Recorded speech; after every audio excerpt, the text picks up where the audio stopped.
Pegue na mão aí de quem está ao seu lado, só um pouquinho, e vamos orar juntos a oração que o Senhor Jesus nos ensinou. Pai nosso que estás nos céus, santificado seja o teu nome. Venha o teu reino, seja feita a tua vontade, assim na terra como nos céus. O pão nosso de cada dia nos dá hoje. Perdoa as nossas dívidas, assim como nós perdoamos aos nossos devedores. E não nos deixes cair em tentação, mas livra-nos do mal, pois teu é o reino, o poder e a glória para sempre. Amém. Ó Pai, nós invocamos juntos o teu nome. Estamos aqui em espírito e em verdade para te adorar. Sabemos que tu nos fizeste, que nós somos teus, que nós somos pro louvor da tua glória. Fomos criados à tua imagem e semelhança e nos corrompemos, mas tu na tua graça nos alcançaste e nos levas de volta para sermos não o que um dia fomos e deixamos de ser, mas para sermos muito mais do que Adão. Porque agora já não somos mais descendência de Adão segundo a carne, mas somos descendência do segundo Adão, de Jesus Cristo. E tu nos tomas pela mão e nos levas da imagem tua que em nós se corrompeu, para nos renovarmos e nos refazermos conforme a imagem do teu Filho, que é extremamente superior a qualquer coisa que um dia tenha sido glorioso na infância da nossa vida. Por favor, abre o nosso entendimento para compreendermos o Evangelho. Nós pedimos que seja assim, e nós sabemos que assim será. Em nome de Jesus. Amém e amém. Vamos ler ainda em pé Gálatas, capítulo 3. Nós vamos ler do verso 9 ao verso 14. De modo que os da fé são abençoados com o crente Abraão. Todos quantos, pois, são das obras da lei, estão debaixo de maldição, porque está escrito: maldito todo aquele que não permanece em todas as coisas escritas no livro da lei para praticá-las. E é evidente que pela lei ninguém é justificado diante de Deus, porque o justo viverá pela fé. Ora, a lei não procede de fé, mas aquele que observar os seus preceitos, por eles viverá.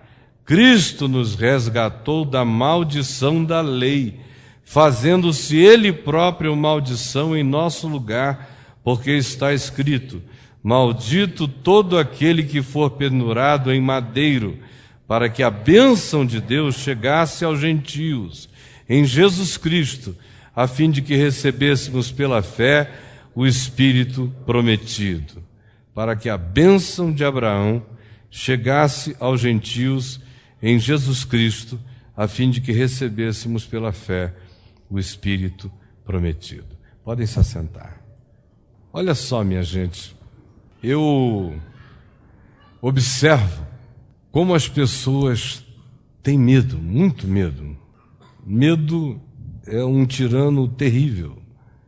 A carta aos Hebreus nos diz que um dos inimigos que Jesus veio destruir foi o pavor da morte, por cujo pavor, por cuja fobia, a maioria de nós acaba ficando sob jugo de escravidão por toda a vida. A gente não tem a menor ideia de como a ideia de que se vai morrer, a certeza de que se vai morrer, lateja como um temor essencial dentro do coração humano, que faz com que as pessoas tomem decisões as mais diversas. A gente se equivoca para cá, se equivoca para lá, tudo por causa da morte. Eu estou perdendo meu tempo, porque a morte é uma certeza. Eu não estou aproveitando isso aqui agora, porque a morte é uma certeza. Aí eu preciso pegar todas as mulheres que eu puder, porque a morte é uma certeza. Eu preciso me refazer de grana até os 38 anos, porque a morte é uma certeza. Você veja que tudo que você faz e todas as urgências da vida é porque a morte é uma certeza. E é esse pavor, essa fobia, esse pânico que governa a existência da gente, tiraniza, despotiza, manipula, marionetiza a gente sem que a gente perceba o tempo todo. Quando você fica livre desse pânico, a liberdade começa a aparecer na vida. Mas para além desse medo essencial, acerca do qual eu acabei de falar, eu observo várias formas de medo, dentre elas, medo de maldição. As pessoas têm um medo enorme de maldições. Aí você diz, mas eu não tenho. Eu estou liberta no sangue de Jesus. Quem dera todo mundo que diz essa frase tivesse a consciência da liberdade que pode ter em Cristo e da total libertação, mas a maioria fala e não experimenta o significado das coisas que confessa para si mesmo. Maldição.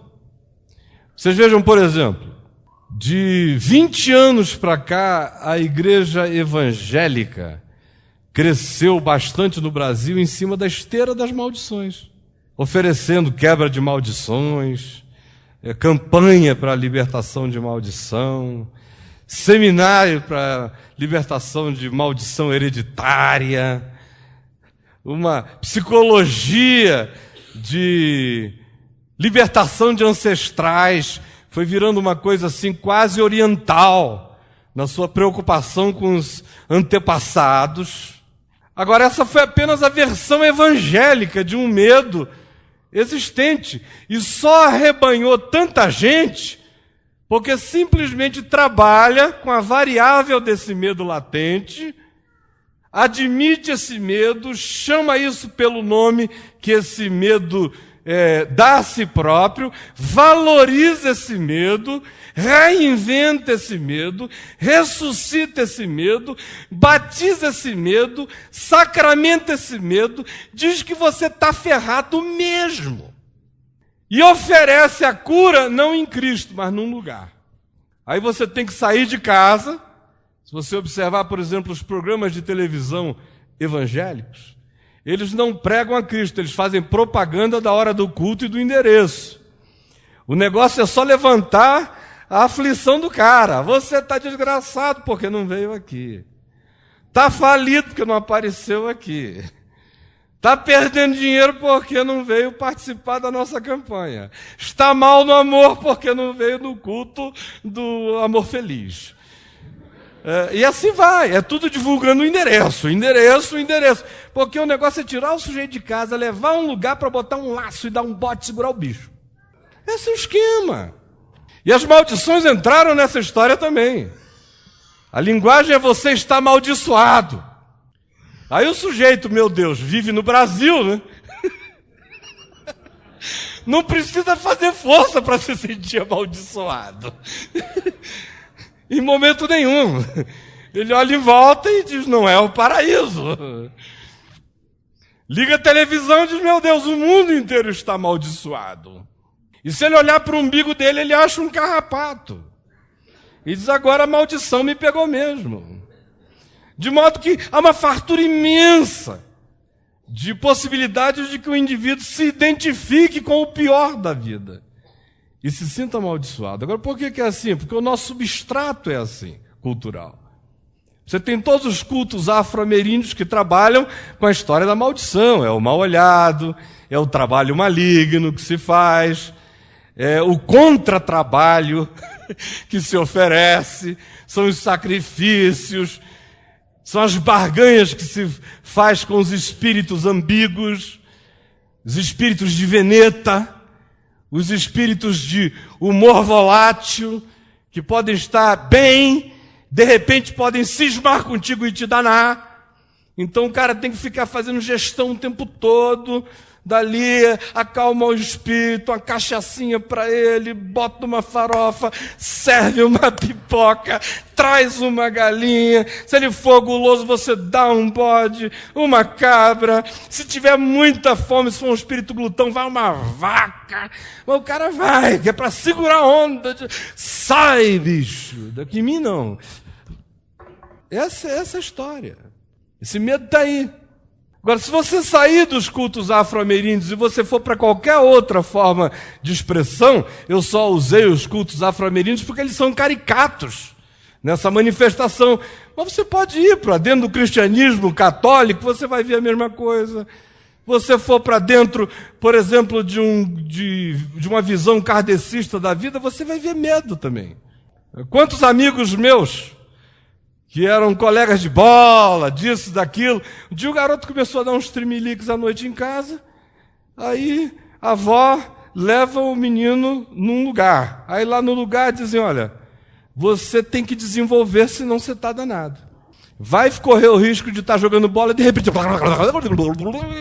Aí o garoto não quer ouvir voz, não dorme mais. Meu Deus, o que é que eu faço? O bicho tem que trabalhar. Aí ele tem que ir lá, se concentrar, fazer uma caridade forçada, que não nasceu da alma dele, que não foi fruto de um amor, de uma paixão, é uma obrigação. Ele cumpre um karma. A maioria nem gostaria de estar debaixo daquele tacão, daquela montaria, e não é à toa que às vezes se chama esse indivíduo de cavalo mesmo, que ele está montado e vão cavalgá-lo. Agora, se você pega, por exemplo, for mais para distante, sendo extremamente superficial no que eu estou dizendo, apenas tentando ilustrar, e for para as manifestações de fé hindus e aparentadas, você vai verificar que, por exemplo, a lei do karma é uma coisa que está presente, que pode ser boa, que pode ser má. Todo mundo carrega a sua e existe a necessidade de você cumpri-la e melhorá-la. Do contrário, essa lei esmaga e fulmina você. Em outras palavras, o que eu estou dizendo é de que não apenas no contexto do Velho Testamento, das leis de Moisés, todas elas terminavam com o aceno de que a obediência total a elas traria vida e justificação e bênçãos, como também a transgressão dela fosse total, fosse parcial, fosse tópica, traria toda sorte de maldições. Não apenas lá isso está dito, mas toda forma de lei carrega consigo a condenação e a maldição. Não existe lei sem maldição e nem condenação. Do contrário, que lei é esta?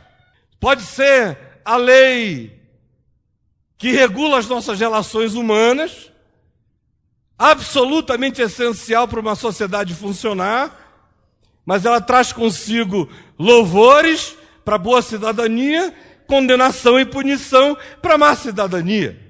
Prisão, em algumas sociedades, morte. Pode ser a lei judaica, que tanto organizava relações humanas e sociais, como pretendia ser alguma coisa que, em sendo praticada, salvaria o praticante. Se ele não a praticasse, ele receberia punições tópicas, históricas, e não havia ainda a ameaça da punição eterna, porque o Velho Testamento não trabalha com essa categoria com regularidade. A coisa quase toda se nivela no horizonte imediato. Ou pode ser qualquer outra forma de lei. Eu ilustrei aqui com vários outros tipos, mostrando que em cada uma delas, o que se vincula a elas é a ideia da maldição. E a lei gera dentro do coração humano uma aflição imensa ou um cinismo total. Porque se o indivíduo se habitua na transgressão dela, ele gera uma couraça de insensibilidade e não sente mais nada para se defender. E se ele se importa com ela, e percebe que a transgride o tempo todo, não apenas naquelas coisas visíveis e tópicas, mas sobretudo nas subjetivas. Ele mergulha em profunda neurose e angústia. Eu estou falando isso tudo por uma razão simples. A genuína fé no Evangelho de Jesus acaba com toda essa conversa de maldição para sempre. A gente sofre nessa vida pelas razões as mais diversas. Às vezes você sofre porque herdou geneticamente determinadas fraquezas, imperfeições, defeitos e os carrega. Às vezes você sofre porque nasceu dentro de circunstâncias aflitivas. Pobreza, guerra, hostilidade, desamor, frieza, insensibilidade. Às vezes você sofre por causa dos seus próprios atos e escolhas. Outras vezes você sofre calamidades. Estava no lugar, na hora, e a coisa caiu na sua cabeça. Teoricamente você não tinha nada a ver com aquilo, exceto o fato de que você existe. E a contingência de existir traz consigo uma variável enorme de possibilidades de encontros com a vida. Alguns nos fazem cafunés, outros nos achatam e nos esmagam. Mas mesmo aqueles que se poupam de todas as formas de sofrimento ou que foram teoricamente poupados, geneticamente, socialmente, circunstancialmente, nunca experimentaram calamidade nenhuma, no entanto, empanturram os divãs dos psicanalistas, os consultórios dos psicólogos, os gabinetes pastorais e clericais, porque tem borboleteamentos e angústias na alma e não sabem por que os sofrem. Porque viver implica em sofrer. Ninguém foge disso. No entanto, basicamente o que eu estou querendo dizer é que existe uma relação profunda entre a impressão poderosa da lei e a nossa expectativa de condenação e de maldição. Só os cínicos passam desapercebidos. Quem não é, seja pela via da lei judaica ou pela via da lei afro-ameríndia ou de qualquer outra que você queira, e não há ninguém que não viva com algum tipo de barganha a fazer com um legislador ou com um panteão de divindades mal-humoradas na maioria das vezes. Você vive, portanto, carregando dentro de si esse medo e essa angústia de, em não obedecendo e não fazendo, venha receber alguma coisa que o esmague, que o achate ou que o estigmatize a você e a sua descendência para o resto da sua vida. É ou não é verdade? E eu sei que aqui nesse auditório tem muito mais medo do que se confessa. Muito mais gente angustiada e aflita, cabreira, do que a gente pode imaginar. Às vezes o cara está até dando todos os saltos de aleluia, glória a Deus, estou liberto. Mas se bater um vento diferente, ele já diz, sai para lá, está amarrado em nome de Jesus. O que é que houve aqui? Meu Deus, onde é que eu pequei? O bicho inicia logo, fica todo neurótico e angustiado. Olhem só o texto que a gente leu. E antes de eu dizer o que o texto que a gente leu diz, eu queria só dizer uma coisa. No meio cristão, a maldição é tratada, na maioria das vezes, da seguinte maneira. Se pensa nela com categorias pagãs. Qual é o pensamento pagão acerca de maldição? Maldição é uma coisa que pega. Não é isso? Maldição pega. O cara, por exemplo, se ele for tirar uma macumba de uma esquina, ele só falta botar luva. Ele não quer um contato direto, não é? Ou então ele pega um pau e sai, sabe? Como se a estaca afastasse o negócio. Ele vai com a vara, vai empurrando, sai daqui. Ai, meu Deus. Ou então ele manda a empregada tirar. Tá aqui, tá. Pagamento cobre risco de maldição. Vai lá e tira. O jardineiro, o caseiro. Vai, Chico, vai lá. Tira esse negócio daqui. Agora, porque o pressuposto é esse do contágio, como é que o mundo evangélico trata isso? Pagãmente. De modo igualmente pagão. Olha, você tem que vir aqui, Fica agora aqui na frente. Aí o cara fica. Fecha teu olho. O sujeito fecha. Agora eu vou botar a mão na tua cabeça. Agora, confessa os pecados, os teus pecados. Aí o cara confessa. Confessa, meu Deus, ele confessa. Agora as da tua mãe. Aí ele vai para a mãe. Agora os do teu pai. Aí é uma lista infinda. Do pai. Agora o do pai do teu pai.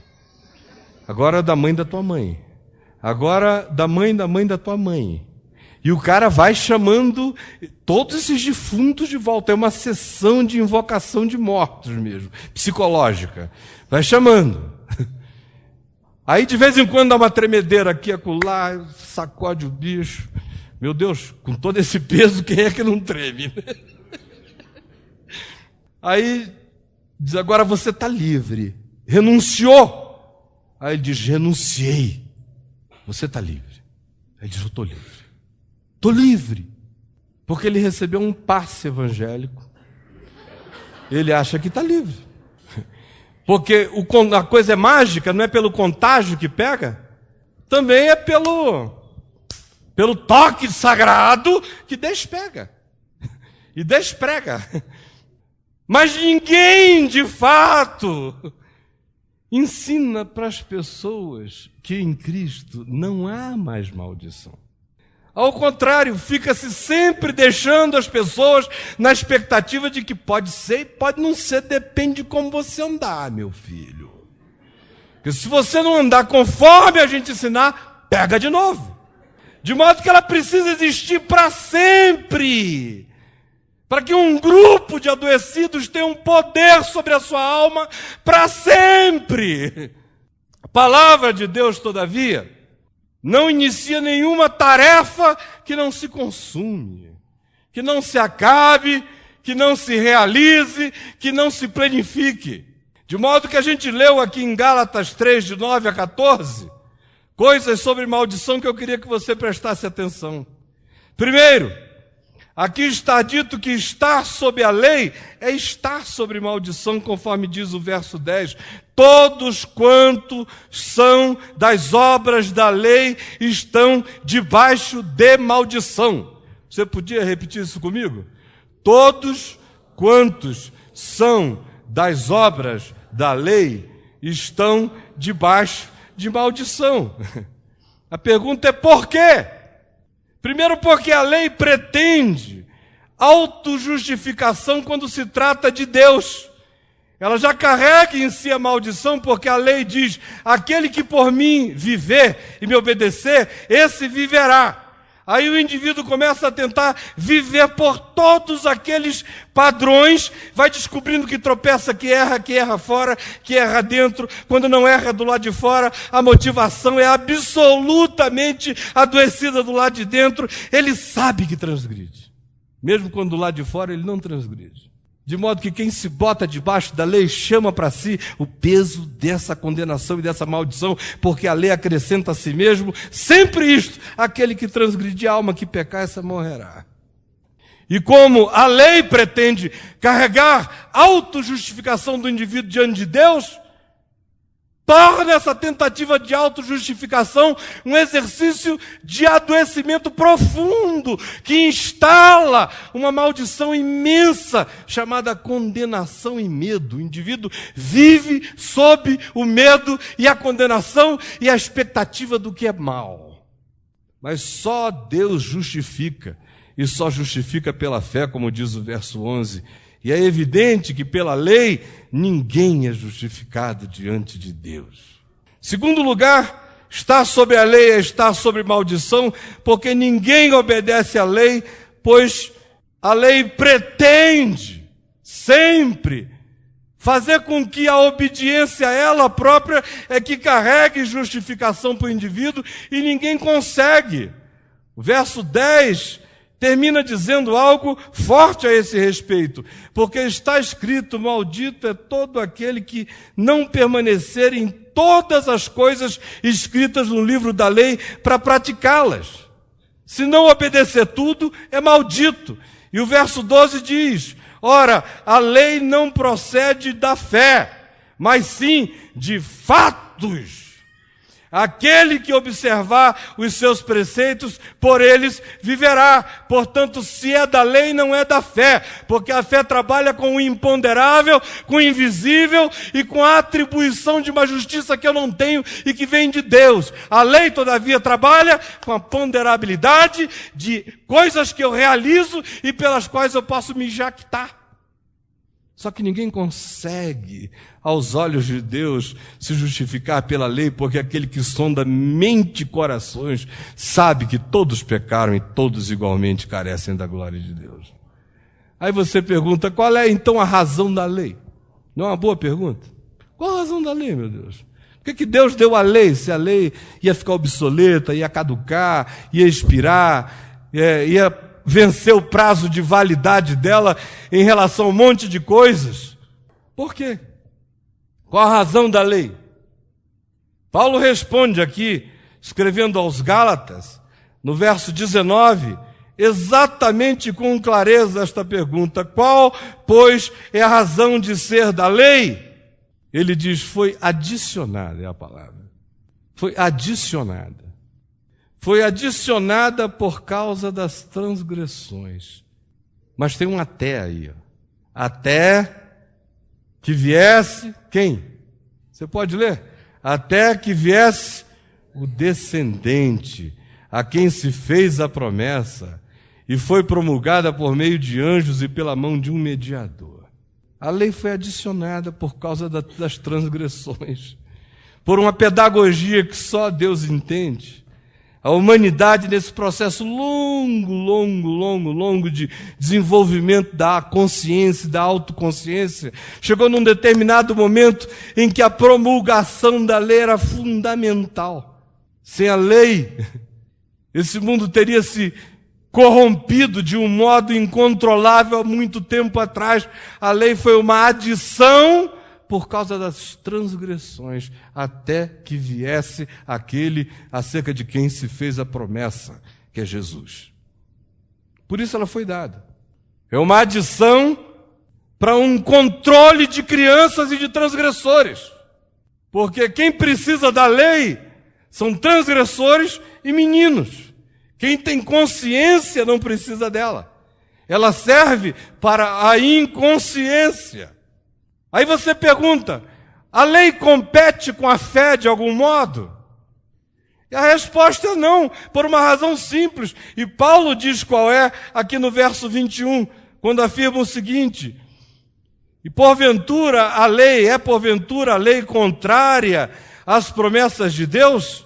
De modo nenhum, porque se fosse promulgada uma lei que pudesse dar vida e justiça, na verdade, seria procedente de lei. É porventura a lei contrária às promessas de Deus? De modo nenhum, porque se fosse promulgada uma lei que pudesse dar vida, a justiça, na verdade, seria procedente da lei. Por isso Paulo está dizendo que a lei não compete com a fé, porque a lei não produz vida, não existe uma única lei que, em sendo obedecida, gere vida. Ela só gera a certeza de que você não a cumpre, gera condenação. E se você a levar para diante de Deus e disser, diante de Deus eu quero me justificar pela lei, você vai apenas abismar dentro de si toda sorte de doenças impensáveis, porque pela lei ninguém consegue se justificar diante de Deus. Ela não compete com a fé, porque a fé gera vida, a lei gera morte. Nós não estamos falando de coisas que sejam contrárias, só estão dizendo que a fé é a antítese dessa lei que pretende salvar você pela obediência a ela mesma. E a fé diz, eu renuncio à minha capacidade de autossalvação e creio. E aí Deus justifica você. A lei, como eu disse antes, é um status para meninos e transgressores. Veja aqui no capítulo 3, do verso 23 em diante, o que se diz a esse respeito. Mas antes que viesse a fé, estávamos sob a tutela da lei, e nela encerrados, para essa fé que de futuro haveria de revelar-se, de maneira que a lei nos serviu de aio, era um escravo que levava a criança da creche até a escola, até a rua, e depois trazia para casa, no mundo antigo, entre os gregos, de maneira que a lei nos serviu de aio para nos conduzir a Cristo. Pegou pela mão, foi uma coisa da tutela infantil, a fim de que fôssemos justificados por fé. Mas tendo vindo a fé, já não permanecemos subordinados ao aio, à lei, pois todos vós sois filhos de Deus mediante a fé em Cristo Jesus, porque todos quantos fostes batizados em Cristo, de Cristo vos revestistes. Dessarte não pode haver judeu nem grego, nem escravo nem liberto, nem homem nem mulher, porque todos vós sois um em Cristo Jesus. E se sois de Cristo, também sois descendentes de Abraão e herdeiros segundo a promessa. Digo, pois, que durante o tempo em que o herdeiro é menor, em nada difere do escravo, posto que é ele senhor de tudo, mas apesar de ser senhor de tudo, está debaixo daquela obediência do não pega disso, não faz aquilo, é herdeiro, mas não tem autonomia, porque é menor. Mas está sobre tutores e curadores até o tempo pré-determinado pelo Pai. Assim também nós, quando éramos menores, quando éramos meninos, estávamos servilmente sujeitos aos rudimentos do mundo. Aí você fica pensando que o rudimento do mundo é sair e tomar uma cervejinha no sábado à noite. Então ele está falando da lei mesmo. Rudimento do mundo aqui, no contexto antecedente imediato, é a lei. Rudimentos do mundo. Vindo, porém, à plenitude do tempo, Deus enviou o seu Filho, nascido de mulher, nascido sob a lei, para resgatar os que estavam sob a lei, a fim de que recebêssemos a adoção de filhos. E porque vós sois filhos, enviou Deus aos nossos corações o Espírito do seu Filho, que clama, Abba, Pai, de sorte que já não és escravo, porém filho, e sendo filho, também és herdeiro por Deus. Outrora, porém, não conhecendo a Deus, servíeis a deuses que por natureza não são. Mas agora que conheceis a Deus, ou antes sendo conhecidos por Deus, como estáis voltando outra vez aos rudimentos fracos e pobres, aos quais de novo quereis ainda escravizar-vos? Guardais dias e meses e tempos e anos. Receio eu que tenha trabalhado em vão para com vocês, diz o apóstolo Paulo. Ele chama essa consciência que está debaixo dos pavores, terrores, tutelas, angústia e servidão da lei, de uma consciência de menor. Menor. Consciência de gente que não cresceu, que não desenvolveu consciência, que ainda é menino, não pega aqui não. Porque a lei proíbe, a consciência diz o que é certo. Essa é a diferença.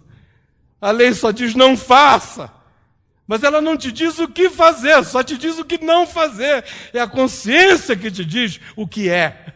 A lei só te diz o que não é. De modo que o tempo todo ela trabalha com a proibição, e a proibição gera sedução, porque o proibido avulta o desejo, aflora a concupiscência, desenvolve as vontades que agora passam a ser reprimidas, porque do lado de fora tem algo que diz que isto é proibido, e se é proibido, acelera dentro de você a vontade da posse, e a vontade da posse desenvolve toda sorte de desejos que não podem se realizar, porque aquilo é proibido. E em sendo proibido, aumenta muito mais ainda a sua vontade de ter, de modo que a lei apenas enferma a carne pelo pecado, como diz Paulo aos Romanos, porque supostamente a lei teria que se veicular através da obediência, usando a manifestação física e psicofísica dos nossos corpos e dos nossos seres, mas a nossa carne, diz Paulo, está doente pelo pecado, de modo que ela é incompatível com a demanda da lei. Ela tenta e não consegue, e toda vez que ela encara a lei, encara apenas para poder dizer, se tiver no mínimo coração de publicano, tem misericórdia de mim, pecador. porque do contrário vai fazer a oração do fariseu que se pensa capaz da autojustificação e vai agradecer a Deus por ser superior aos demais seres humanos da terra. Em Cristo, a vida é em liberdade da lei, em obediência ao Evangelho pela fé. Você chega no capítulo 5, Paulo diz, é para a liberdade que Cristo nos libertou. A grande questão é o que acontece a quem não quer se deixar justificar pela lei, ou o que acontece com aquele que pretende se justificar pela lei. Paulo responde em Gálatas, no capítulo 5, no verso 4, onde ele diz, de Cristo vos desligastes, vós que procurais justificar-vos na lei, da graça decaístes. O que acontece com alguém que pretende se justificar pela lei? Se desvia. Caiu da graça. Não é o oposto do conceito evangélico? O conceito evangélico é o seguinte, o cara quebrou um mandamento e se desviou. Não é verdade? Está desviado. Geralmente é o 7º. Adulterou. Aí se desviou da fé. A segunda razão pela qual ele está desviado da fé é porque ele não aparece na igreja. E só um idiota mesmo adultera e aparece na igreja, né? Só um idiota. Na igreja, conforme a igreja é, todo mundo assim com aquela pedra na mão. Vamos ver se ele vem hoje. Todo mundo aguardando o cara. Ele não vai, não é? Só se ele for estúpido mesmo. Aí, como ele não aparece, o povo diz, se desviou. E se ele aparecer, o povo diz, é cínico. Então ele não tem para onde ir. Parece aquela história do português. Desculpe se tem algum português presente. Você sabe que isso é apenas brincadeira de brasileiro, não é? Tinha um português presente lá naquele cenário de João 8, quando Jesus foi chamado para salvar a pecadora, que o povo todo queria apedrejar porque ela foi apanhada em flagrante adultério. A mulher estava no ato, pegaram ela, se tiveram boa vontade, passaram um lençolzinho, levaram a bichinha semi-pelada para a praça pública, e Jesus estava escrevendo no chão. E o português lá. Aí vocês sabem a história, né? Mestre, Moisés nos diz, tais mulheres devem ser apedrejadas, tu pois que dizes. Aí Jesus levantou e disse assim, quem nunca errou, atire a primeira pedra. Aí o português, pá! Aí Jesus olhou para ele e falou, você nunca errou? Ele falou, Senhor, dessa distância nunca. Dessa distância eu acerto sempre.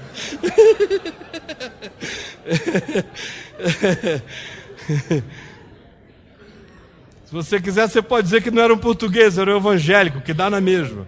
Essa distância eu não erro nunca, meu Deus. Aleluia.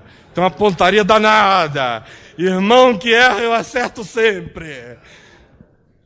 Paulo diz, olha, essa viagem inteira que a gente fez, começou dizendo que quem está sob a lei, está sob maldição. Aí eu andei com vocês para mostrar a impossibilidade da lei realizar qualquer outra coisa que não seja maldição e culpa. Até chegar ao ponto da gente saber que nós fomos chamados em Cristo para liberdade. E liberdade da culpa e do medo da lei. E aí a pergunta veio, o que acontece com aqueles que querem se justificar pela lei? E a resposta de Paulo é explícita. De Cristo vos desligastes. Vós, os que pretendeis vos justificar pela lei, da graça decaístes. Vocês ouviram bem? Vocês estão ouvindo bem? Porque eu não quero correr em vão, sinceramente falando. Ouviram bem? De Cristo vos desligastes. Se o sujeito pretende que ele fica melhor, mais santo, mais ungido, mais abençoado, mais de Deus, por causa da lei, e ele só tem esse parâmetro, porque ele se compara com o outro que transgride, porque a lei imediatamente gera o espírito da comparação, De modo que o indivíduo que se acha obediente à lei, olha para o outro e o humilha ou o trata com descaso ou o considera escória. De modo que a própria virtude da obediência da lei já gera um pecado abominável, que é o desprezo para com o outro e a comparação. De Cristo vos desligastes, da graça decaístes. Isto é sério, é tão sério, que se eu pudesse hoje em dia, tivesse meios e modos, eu convidaria a maioria dos cristãos do mundo inteiro para todos se converterem, porque o Evangelho de Jesus continua oculto dentro do cristianismo e a maioria não viu, não creu, não entendeu e apenas coloca o nome Jesus num Deus híbrido, que é lei, que é graça, que é medo, que é afirmação, que é amor, mas nem tanto. E aí volta-se para a maldição. Porque o indivíduo que se coloca debaixo da lei se desliga de Cristo, caiu da graça e voltou para a maldição da lei, porque a lei diz: quem quiser ser justificado por mim, me obedeça todinha. Porque se ficar um item meu fora da obediência, por essa transgressão você será julgado pela lei inteira. Maldito é todo aquele que não guardar as palavras do livro da lei para as cumprir. Voltou para a maldição. Aí olha aqui para mim. Eu disse no início que as pessoas ficam pensando que libertação de maldição é passe. Assim como a maioria pensa que maldição é aquele contágio dos vírus macumbais que pegam o indivíduo. E não entenderam ainda que do ponto de vista do Evangelho a gente fica liberto de qualquer maldição pelo entendimento em fé. Você podia repetir isso comigo? Eu fico liberto de qualquer maldição pelo entendimento em fé. É isso que Paulo está dizendo. Se você ganha um entendimento de que seja pela lei do Antigo Testamento judaico, seja pela lei da macumba, seja pela lei do candomblé, seja pela lei hindu, seja pela lei evangélica, seja por qualquer lei que pretenda fazer com que você barganhe com a divindade, seja o único Deus vivo e verdadeiro, ou seja o panteão dos deusezinhos construídos pela imaginação do homem, se você se puser debaixo de qualquer que seja a lei, a maldição está presente e você vai ter que negociar com ela a vida inteira, e o que lhe sobra, e o que lhe vem, e o que lhe fica é desespero e aflição. É a impossibilidade de confiar em Deus, só em Deus. É a impossibilidade de chegar a Ele pela fé e só pela fé. Ao contrário, você tem que trazer alguma coisa, a oferta de Caim tem que aparecer. Aí você diz: bom, mas se tira a lei, o que fica? De acordo com o Evangelho, fica a vida. Fica a vida. Vai surgir uma consciência adulta. Vai deixar de ser o menorzinho, o tempo todo, tutelado, pega na mão, leva para cá. Isso é um bando de imbecis. Pelo amor de Deus. Eu fico vendo aí a jornada cristã, parece um bando de imbecil. Todo mundo segurando a cordinha, vai um outro cego guiando um monte de ceguinho, todo mundo pro buraco, em obediência a sei lá o quê. E a igreja boa é a que tutela. E tem gente que gosta dessa história. Com quem que você está namorando? Já pediu autorização ao pastor, ao bispo, ao arcanjo Miguel da igreja, seja lá quem for, ao querubim eclesiástico? Aí tem gente que casa porque o pastor manda, descasa porque o pastor manda. Meu Deus, é tanta maluquice. Pelo amor de Deus, cara, você não tem que levar tabefe da vida para aprender. O Evangelho está tentando te ensinar que foi para a liberdade que Cristo te libertou. No entanto, gente, como é então essa vida em fé? Ela é sem lei, mas também é sem libertinagem. É crendo que Jesus já levou toda a maldição da lei em nosso lugar, é sem acepção de pessoas, porque já não há nem judeu, nem grego, nem escravo, nem livre, nem homem, nem mulher. Não existe mais nada que possa significar presunção minha sobre o meu próximo, porque pela lei todos estamos condenados, e se estamos justificados é porque fomos justificados pela fé em Jesus, de modo que nenhum de nós tem do que se gloriar. E é uma vida de fé que atua pelo amor. E é aqui que eu queria encerrar. Cheguem aqui no capítulo 5, no verso 6 comigo. Não se esqueçam de que a gente está falando de quebra de maldições, hein? Hebreus 5, 6. Leiam em voz alta comigo para a gente concluir. Porque em Cristo Jesus, nem a circuncisão, nem a incircuncisão tem valor algum, mas a fé que atua pelo amor. Aí as pessoas me perguntam assim, escuta, a gente tira a lei, o que a gente põe no lugar? É a fé que atua pelo amor.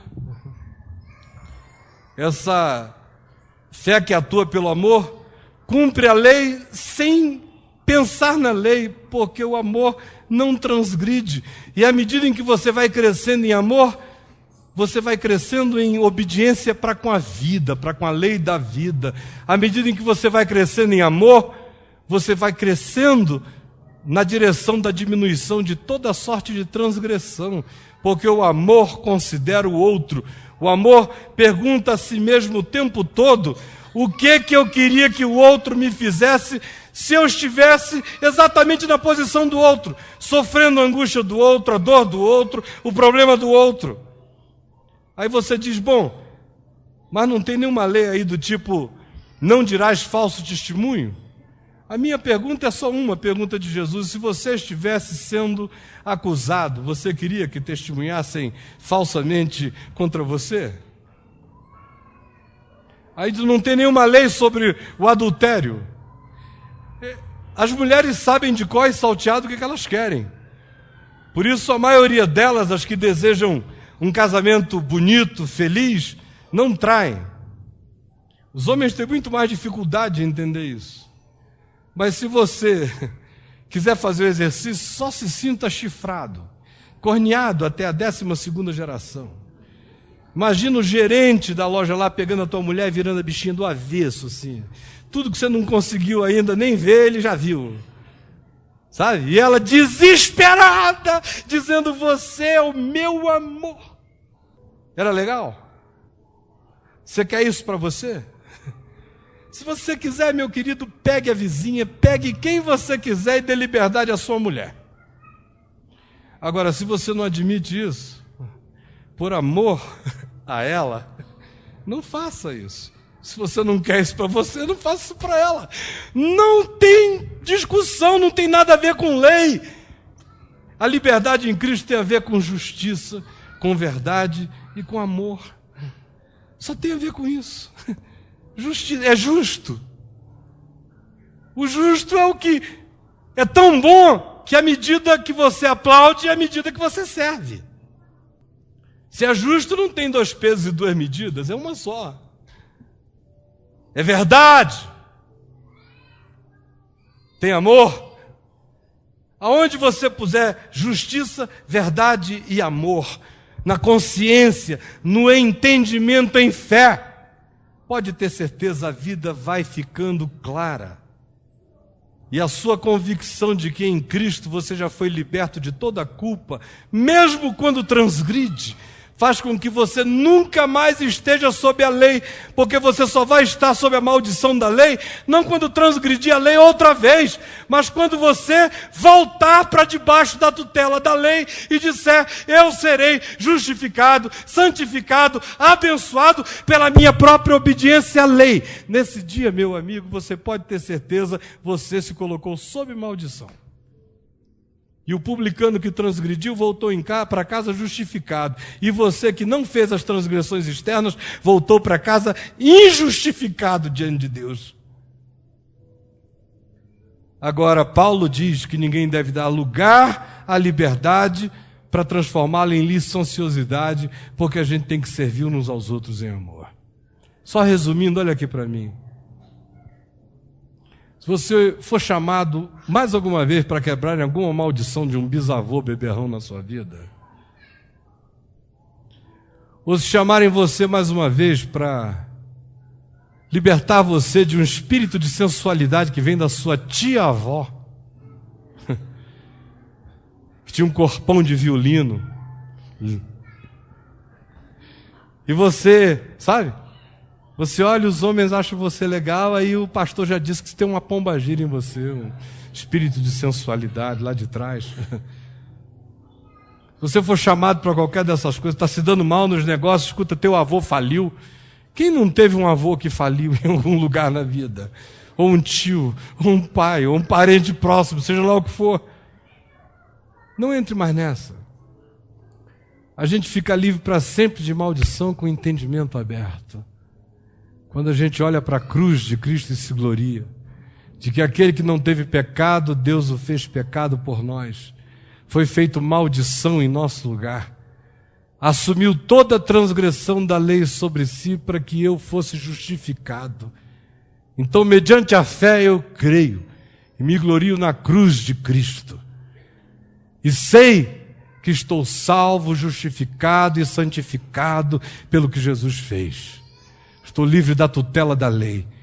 Não preciso mais de que alguém me diga que é proibido. Agora todas as coisas me são lícitas, nem todas me convêm.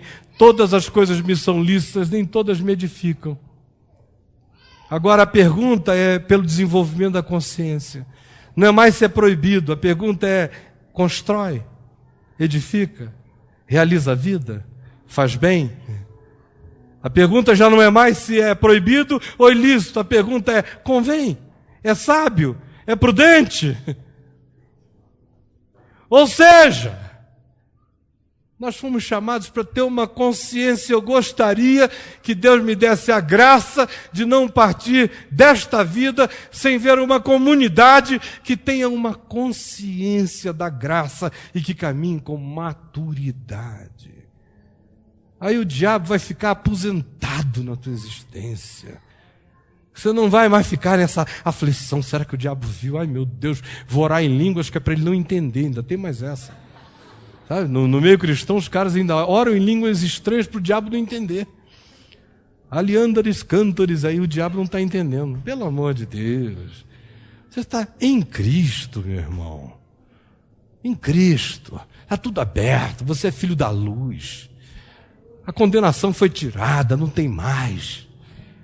Agora você é chamado pelo Espírito Santo a desenvolver uma consciência, a andar no Espírito, a dar fruto do Espírito, que é amor, alegria, paz, bondade, benignidade, mansidão, domínio próprio, coisas essas contra as quais não há lei. É para isso que a gente foi chamado. Aí, meu querido, desculpem, mas eu estou tão livre que se eu tiver com fome e eu passar e a galinha estiver dando mole na esquina, pode ter certeza, eu traço. Sem medo e sem angústia, libertaço. O diabo nunca criou um ovo na face da terra. Nem uma galinha, nem preta, nem branca, nem um bode, nem nada. O diabo nunca criou nada, nem clonar ele clonou. Tudo provém de Deus. E eu não quero abrir o meu direito de primogenitura por nada. Tudo é vosso, seja vida, seja morte, sejam as coisas do presente, as do porvir, tudo é vosso e vós de Cristo e Cristo de Deus. Aí quem tem esse entendimento está liberto. Não para dizer, igual criança de novo, opa, agora eu posso pegar tudo. Meu filho, vai e pega se você aguentar o tranco e o tranco. Mas se você não quiser que o tranco seja igual, faz na medida do que edifica e do que convém. Do contrário, vai cair na cabeça. Agora você decide. Se você quer viver guiado pelo Espírito, crescendo em consciência e entendimento em fé, ou se você quer viver sob a tutela de homens e de leis, apavorado, amedrontado, neurotizado, paranoico, angustiado e histérico. Olha só. Quando éramos menores aqui, estávamos sob essa tutela.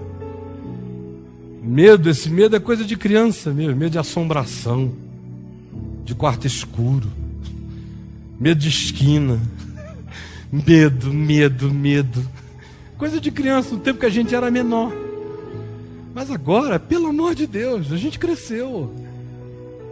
A lei foi uma adição daquele tempo do menino não pode, sabe? Teve esse tempo do menino não pode. Agora passou, você ficou homem, mulher. Chegou a hora de ter uma consciência. Senão vai ficar debilóide para o resto da sua existência. E essa consciência tem que ser boa. Porque ela não é forjada pela lei, ela é forjada pelo amor. E o amor não fica perguntando se é proibido, ele pergunta se é bom, se faz o bem, se realiza a justiça, a bondade, a verdade, se realiza a vida. Faça essa pergunta. E faça também a pergunta: eu gostaria de que essa ação que eu estou praticando fosse praticada a mim. Se você puder honestamente dizendo, se eu estivesse no lugar do outro, eu gostaria que ele fizesse por mim exatamente o que eu estou fazendo por ele, então vá lá em frente e faça, porque pode ter certeza, vai ser feito com você. Com a medida com a qual a gente mede, a gente é medido, com a qual a gente julga, a gente é julgado, disso ninguém escapa. Por isso é que os misericordiosos alcançam misericórdia. Vamos orar. Eu queria que você, pensando, sem ser repetição mágica, sem ser uma coisa pagã, um vã falar, mas num falar consciente, você repetisse comigo estas palavras, se você crer nela e nelas. Senhor Jesus, eu te agradeço, porque eu fui liberto da maldição da lei. Porque tu te fizeste maldição no meu lugar. Porque aquele que não teve pecado, Deus o fez pecado por nós, para que fôssemos livres de toda a maldição da lei. Agora dá-nos paz, dá-nos fé, dá-nos confiança e dá-nos consciência, e ajuda-nos a vivermos nesta fé que atua pelo amor, de tal modo que as nossas ações sejam sempre julgadas pela lei do amor. E dá que na nossa confiança em Ti, mesmo quando transgredirmos, não nos coloquemos sob a lei, mas nos ponhamos sob a graça. Dá que façamos isto, confessando e abandonando a transgressão, na confiança de que os nossos pecados já estão lavados e perdoados. Obrigado, porque sobre minha vida não existe maldição, porque Jesus tirou, levou e tomou, e eu creio e eu ando livre, pacificado e justificado, filho de Deus, habitado pelo Espírito Santo, e digo no meu coração: Abba, Pai, meu Pai, sou teu herdeiro, sou de Cristo e Cristo de Deus, hoje e sempre. Amém e amém. Louvado seja Deus, em nome do Senhor Jesus. Aleluia. Louvado seja o nome do Senhor Jesus. De todo o coração nós te adoramos. Derrama o teu Espírito sobre o teu povo. Ajuda-nos a crescermos, a deixarmos de sermos meninos e menores. Dá-nos uma consciência conforme o Evangelho, adulta, segura, madura, firme, liberta, andando conforme a lei da vida e não conforme a lei da morte. Em nome de Jesus. Amém.